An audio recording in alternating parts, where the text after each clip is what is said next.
হেফাজতে ইসলাম প্রাথমিক খসড়া তালিকায় বলছে ৯৩ জন নিহতের কথা, আর অধিকার সেখানে ডেটা দিয়েছিল ৬১ জন নিহত হয়েছে। এটা মানে এতদিনও কেন আমরা ঠিক স্পষ্ট জানতে পারছি না? আমরা যে স্পষ্ট জানতে কি করে পারবো রুমিন, আপনি একটু বলেন। এবং হেফাজত কিন্তু বলছে প্রাথমিক খসড়া তালিকা, তার মানে ৮ মাস পার হয়ে গেছে, তার আগেও তো নিশ্চয়ই হেফাজতে ইসলাম কাজ করেছে, তাদের সদস্যরা কারা নিহত হয়েছে। আমরা অনেকের কথা শুনেছি যে তাদেরকে কথা বলা নিষেধ ছিল, যে পরিবারের সদস্যকে হত্যা করা হয়েছে কিন্তু কিভাবে সে মারা গেছে সে কথাটুকু বলারও স্বাধীনতা তাদের ছিল না। তো এখন আপনি কি মনে করেন যে সে স্পষ্ট আকারে এই সংখ্যাগুলো আমরা কি করে জানবো, তাদের তালিকা, সম্পূর্ণ তালিকা, এবং তাদের বিচারের ব্যাপারে আসলে কতটুকু আশাবাদী রবেন আপনি? আপনাকে অসংখ্য ধন্যবাদ। আপনি খুবই সঠিকভাবে বলেছেন যে ৫ই মে বাংলাদেশের যে কটি রক্তাক্ত তারিখ তার মধ্যে ৫ই মে একটি, এবং সেই সময়টি এমন একটি সময় যে যখন আমরা আসলে স্পষ্টভাবে কথা বলতে, আমাদের সত্য মিথ্যা জানতে, কি হয়েছে সেটা বুঝতে যে প্রশ্নগুলো করা দরকার, সেই প্রশ্নগুলো তুলবার মতন অবস্থাও কিন্তু বাংলাদেশে ছিল না। সো সেই সময়ে ৫ই মে আপনাদের শাপলা চত্বরে কি ঘটেছিল, ঠিক কি ঘটেছিল, কতজন মানুষ সেখানে প্রাণ হারান, কতজন মানুষ সেখানে আহত হন, কি পরিস্থিতি সেখানে তৈরি হয়েছিল, এবং রাতের বেলা বাতি বন্ধ করে কারা সেই তাণ্ডব করেছিল, সেই পুলিশ অফিসার বা সেই রাষ্ট্রীয় বাহিনীর কারা জড়িত ছিল, সেই প্রশ্নগুলো কিন্তু আসলে গত ১০-১৫ বছর আমরা কেউ করতে পারিনি। এমনকি হেফাজতে যারা নেতা আছেন তাদেরকেও কিন্তু আমরা দুটো ভাগে একসময় ভাগ হয়ে যেতে দেখেছি। একটি ভাগ যারা সিনিয়র লেভেলে লিডারশিপ যারা, তারা কিন্তু পরবর্তীতে শেখ হাসিনার সঙ্গে অ্যালাইন্ড হয়ে গেছেন বা যেতে বাধ্য হয়েছেন, যেটাই হোক।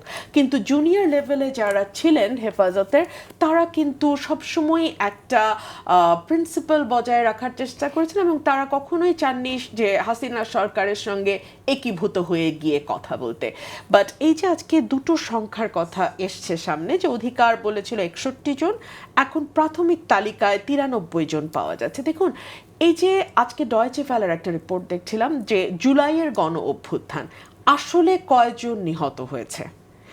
কিছুদিন আগে আপনি দেখেছেন আমাদের ইউএন এর একটা রিপোর্ট পাবলিশ হয়েছে, সেইটার রেফারেন্সে সরকারের একজন উপদেষ্টা সাংবাদিকদের সঙ্গে কথা বলবার সময় সেই রেফারেন্স টেনেছেন এবং বলেছেন ১৪০০-র মতন মানুষ এই গণ অভ্যুত্থানে নিহত হয়েছে, পুলিশের গুলিতে প্রাণ দিয়েছে। অন দি আদার হ্যান্ড সরকারের যে তালিকা সেখানে ৮৩৪ জন। আবার আমরা দেখতে পাচ্ছি যে স্টুডেন্ট মুভমেন্ট যারা লিড করেছেন তারা বলছেন যে ৮৫০ প্লাস প্লাস প্লাস।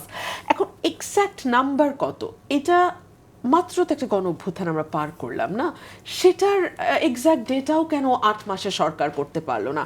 ২০১৩ সালে হেফাজতের এই ব্লান্ডার হয়েছে, তারপরে ১২ বছর পার হয়ে গেছে, এখনও দেখুন আমরা কিন্তু সংখ্যার ব্যাপারে খুব সার্টেন হয়ে কোনো কথা বলতে পারছি না। তারপরে আমরা যদি আমাদের মহান মুক্তিযুদ্ধের দিকে তাকাই, সেখানেও কিন্তু নাম্বার নিয়ে একটা বিতর্ক আছে। কেউ বলছেন ৩০ লক্ষ মানুষ, কেউ বলছেন নাম্বারটা এক্সাজারেশন। এই শহীদের তালিকা সেটা আমরা গত ৫৫ বছর, আমাদের স্বাধীনতার ৫৪ বছর অতিক্রম করছি আমরা, এখনও আমরা কিন্তু শহীদের সঠিক তালিকাটি তৈরি করতে পারিনি, আমরা মুক্তিযোদ্ধাদের সঠিক তালিকা তৈরি করতে পারিনি।